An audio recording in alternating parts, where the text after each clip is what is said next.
Hello, very good evening. स्वागत है आप सभी का मेरे नए यूट्यूब चैनल हिस्ट्री थोड़ा बेसिक थोड़ा डीप में, जहां हम बात कर रहे हैं सिंधु घाटी सभ्यता की, जिसमें हमने सिंधु घाटी सभ्यता के कुछ जो महत्वपूर्ण स्थल थे उनके बारे में डिस्कस किया था। उनसे मिलने वाले साक्ष्य और उनकी खोज किसने की है, ये जो मेन पॉइंट थे वो हमने देख लिए थे। अब जो कुछ अन्य महत्वपूर्ण स्थल रह गए हैं हम उनके बारे में बात करने वाले हैं। तो चलिए शुरू करते हैं। आज का जो पहला स्थल है वो है सुरकोटड़ा। सुरकोटड़ा या सुरकोटड़ा ये गुजरात के कच्छ जिले में पड़ता है, जिसकी खोज 1964 में जगतपति जोशी ने की है। यानी कि गुजरात के कच्छ जिले में आपका स्थित है सुरकोटड़ा। इसकी खोज जगतपति जोशी ने की है और यहाँ से जो साक्ष्य मिले हैं वो घोड़े की अस्थियाँ मिली हैं, कब्रगाह, 4 गलत समाधान मिला है, तराजू का पलड़ा मिला है।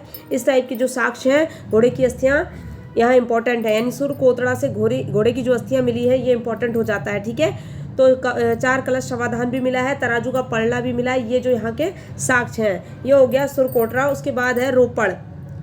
रोपड़ आपका पंजाब में सतलज नदी के बाएं तट पर स्थित है, जिसकी खोज 1950 ईस्वी में बीबी लाल ने की थी और 1953 से 55 में यज्ञदत्त शर्मा ने यहाँ उत्खनन कार्य करवाया था। रोपड़ की खोज किसने की थी? बीबी लाल ने 1950 में। कहाँ है? पंजाब के सतलज नदी के बाएं तट पर।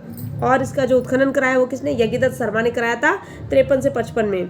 बात करते हैं रोपड़ के बारे में। ये स्वतंत्रता के बाद उत्खनन प्रथम स्थल है। स्वतंत्रता के बाद जो उत्खनन कार्य किया गया पहला स्थल रोपड़ ही था आपका। यहाँ से जो साक्ष्य मिले, मृदभांड मिले हैं, चर्ट के बटखरे, तावे के बाणाग्र आदि साक्ष्य मिले हैं। आपने देखा आपको बाण के साक्ष्य मिल चुके हैं, बटखरे के साक्ष्य मिल चुके हैं, चाकू के भी साक्ष्य मिल चुके हैं, तीर के साक्ष्य मिले हैं और इसके अलावा आपको चर्ट के बने तीर भी आपने देखे होंगे। और इसके अलावा आपको जो साक्ष्य मिले हैं, कुल्हाड़ी के साक्ष्य मिले हैं, साथ में मोहनजोदड़ो से आपको तलवार के साक्ष्य भी मिल चुके हैं। तो आप जो यहाँ के औजार हैं उनको ध्यान में रखेंगे। चलिए फिर हम बात करते हैं रोपड़ से एक अन्य साक्ष्य क्या मिला है। यहाँ से मानव कब्र के साथ कुत्ते के समाधान के साक्ष्य मिले हैं। ये वेरी इंपॉर्टेंट है आपके लिए। यहाँ से मानव कब्र के साथ कुत्ते के समाधान के साक्ष्य मिले हैं। पूरे सिंधु घाटी सभ्यता में किसी भी स्थल से आपको इस प्रकार के साक्ष्य उपलब्ध नहीं होते हैं। इस प्रकार के साक्ष्य केवल आपको नवपाषाण काल के स्थल बुर्जहोम से प्राप्त होते हैं, जो कि आपने पिछले वीडियो में जो प्रागैतिहासिक काल का वीडियो था वहां पर पढ़ा होगा। ठीक है, तो आप याद रखिएगा नवपाषाण कालीन जो स्थल था बुर्जहोम, वहां से आपको मानव के साथ कुत्ते के साक्ष्य प्राप्त होते हैं और यहाँ रोपड़ से भी आपको मानव कब्र के साथ कुत्ते के समाधान के साक्ष्य प्राप्त होते हैं। अब हम बात कर लेते हैं कोटदीजी की। जो कोटदीजी है आपका, ये सिंध प्रांत का खैरपुर स्थान। ठीक है, सिंध प्रांत के खैरपुर में स्थित है आपका कोटदीजी। इसकी खोज धुर्रे ने 1935 ईस्वी में की थी। ठीक है, 1935 में धुर्रे ने की थी और उत्खनन कार्य यहाँ फजल अहमद ने कराया था 1955 से 57 ईस्वी में। फजल अहमद ने उत्खनन करवाया था। साक्ष्य की बात करें तो चित्रित मृदभांड मिले हैं, यहाँ से शादी व रंगीन चूड़ियाँ मिली हैं, पत्थर के बाणाग्र मिले हैं, मातृ देवी की मूर्तियाँ मिली हैं, प्लस हथियार और पत्थर की चक्की मिली है। यानी जो यहाँ पर आपको बाणाग्र मिले वो पत्थर के हैं। ठीक है, इससे ऊपर आपने रोपड़ में देखा तांबे के हैं, कहीं पर आपको चर्ट के मिले हैं। यानी भिन्न धातुओं के, पत्थरों के, मिट्टी के, सभी के आपको जो औजार हैं वो मिले हैं। आप ध्यान रखेंगे। चलिए हम शुरू करते हैं, आगे बढ़ते हैं। तो अब है आगे रंगपुर।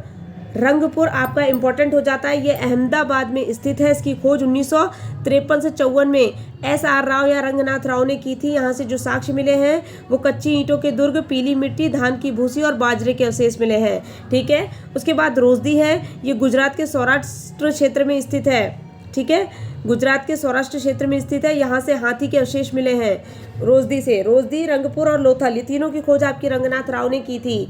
आपका जो लोथल है वो भोगवा नदी के किनारे है और रंगपुर आपका मादर नदी के किनारे है। इसे आप याद रखेंगे। उसके बाद है कुंतासी। ये इसलिए इंपॉर्टेंट हो जाता है,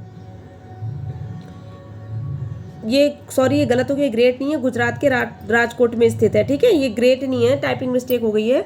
गुजरात के राजकोट में आपका कुंतासी स्थित है और कुंतासित जो स्थल है ये भारत में प्राप्त विशालतम हड़प्पा कालीन बस्ती है। या अगर आपसे पूछा गया कि भारत में प्राप्त विशालतम हड़प्पा बस्ती कौन सी है तो कुंताशी है। यहाँ से ये एक ही पॉइंट आपका इंपॉर्टेंट है। अब बात कर लेते हैं नौसारो की। नौसारो जो कि बलूचिस्तान में स्थित है। यहाँ से स्त्री मृण्य मूर्तियाँ मिली हैं जिनकी मांग में सिंदूर भरा हुआ है। ये भी आपके लिए इंपॉर्टेंट हो जाता है। चलिए फिर हम सोरटुगई की बात करते हैं। सोरटुगई के बारे में मैंने आपको पहले भी बताया था कि अफगानिस्तान के 2 क्षेत्र थे, सोरटुगई और मुंडीगाग, जो कि हड़प्पा के विस्तार क्षेत्र में नहीं आते हैं। ये आप याद रखेंगे क्योंकि ये उपनिवेश थे हड़प्पा काल के के या सिंधु घाटी सभ्यता के उपनिवेश थे। तो सोर्टुगई जो है आपका, तो अफगानिस्तान में है सोर्टुगई, और यहाँ से जो साक्ष्य मिले उनको याद कर लीजिएगा। जो सोर्टुगई आपका ऑक्सस और कोक्चा नदियों के बीच स्थित है। ऑक्सस और कोक्चा नदियों, यहाँ पर से आपको मिला है राइनो यानी एक सींग वाला गैंडा मिला है। और जो सबसे महत्वपूर्ण यहाँ का क्वेश्चन पूछा जाता है वो है कोक्चा नदी से नहरें निकाले जाने के अवशेष मिले हैं। ये एकमात्र आपका प्रमाण है नहरों वाला सोर्टुगई से मिला है। जो सिंधु घाटी सभ्यता में नहरों का प्रमाण कहाँ से मिला है आपका, सोर्टुगई से। कोक्चा नदी से नहरें निकाले जाने के अवशेष प्राप्त हुए आपके सोर्टुगई से। फिर हम बात कर लेते हैं, जो हमने हड़प्पा सभ्यता के विस्तार की बात की थी, उत्तरी स्थल इसका मांडा था, दक्षिणी स्थल दाइमाबाद, पश्चिमी स्थल सुतकांगेडोर और पूर्वी स्थल था आलमगीरपुर। तो यहाँ से क्या साक्ष्य मिले, हम इसको इसी तरह से देख लेते हैं ताकि हमको इजीली याद हो जाए। तो मांडा हमारा जो इसका सबसे उत्तरी स्थल था, जो जम्मू कश्मीर में चिनाब नदी के तट पर है, मैंने आपको बता दिया था। इसकी खोज 1982 ईस्वी में जेपी जोशी ने और मधुबाला ने की थी। खोज और उत्खनन जो था वो जेपी जोशी और मधुबाला ने किया था। यहाँ से हड्डी के नुकीले बाणाग्र मिले हैं, कांच से निर्मित पेचदार पिन मिली है। ये साक्ष्य होगा यहाँ से मांडा से। मांडा कहाँ है, चिनाब नदी के तट पर जम्मू कश्मीर में पड़ता है। उत्तरी स्थल हो गया। अब दक्षिणी स्थल की बात करते हैं, जो कि दाइमाबाद है। दाइमाबाद आपका प्रवरा नदी या फिर गोदावरी नदी के तट पर महाराष्ट्र में पड़ता है। ये यहाँ से क्या मिला है, सैंधव लिपि युक्त मुहर मिली है। 2 सिंगों की आकृति युक्त मृदभांड मिले हैं। ऐसे बर्तन हैं जो देखने में 2 सिंगों जैसे प्रतीत होते हैं। उनकी आकृति जो है वो 2 सिंगों के तरह है, ठीक है। उत्तर दक्षिण दिशा में लिटाया हुआ मानव समाधान मिला है। यानी जो आपको पता है कि जो महाराष्ट्र में समाधान था उसमें सर उत्तर की ओर और पैर दक्षिण दिशा में होते थे, इस टाइप से होते थे। तो उसका एक प्रमाण मिला है आपका दाइमाबाद से। चलिए, सुतकांगेडोर जो कि इसका पश्चिमी स्थल है। सुतकांगेडोर की बात कर लेते हैं। सुतकांगेडोर की खोज 1927 में ऑरेल स्टाइन ने की थी। 1927 में सुतकांगेडोर की खोज किसने की थी, ऑरेल स्टाइन ने। और इसे हड़प्पा के व्यापार का चौराहा कहा गया है, ठीक है। विभिन्न क्षेत्रों में जो क्या कहते हैं, आप देखते हैं सिंधु घाटी सभ्यता का व्यापार क्षेत्र चलता था, तो सुतकांगेडोर जो था उसका एक मुख्य स्थल था, जिस कारण इसको हड़प्पा के व्यापार का चौराहा कहा जाता है। अब हम बात करते हैं सिंधु घाटी सभ्यता के सबसे पूर्वी स्थल आलमगीरपुर की। आलमगीरपुर आपका मेरठ यूपी में पड़ता है। इसकी खोज 1968 ईस्वी में यज्ञदत्त शर्मा ने की थी।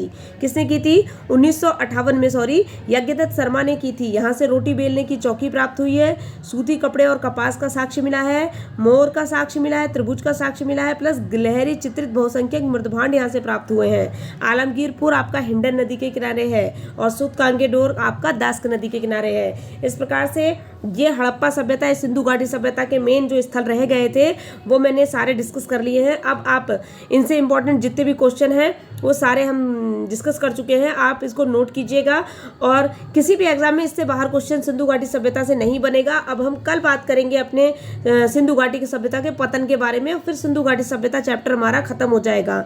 चलिए, आशा करती हूँ आपको ये वीडियो अच्छी लगी होगी तो प्लीज़ लाइक, सब्सक्राइब, शेयर कीजिएगा और मिलते हैं नेक्स्ट वीडियो में। धन्यवाद। सॉरी।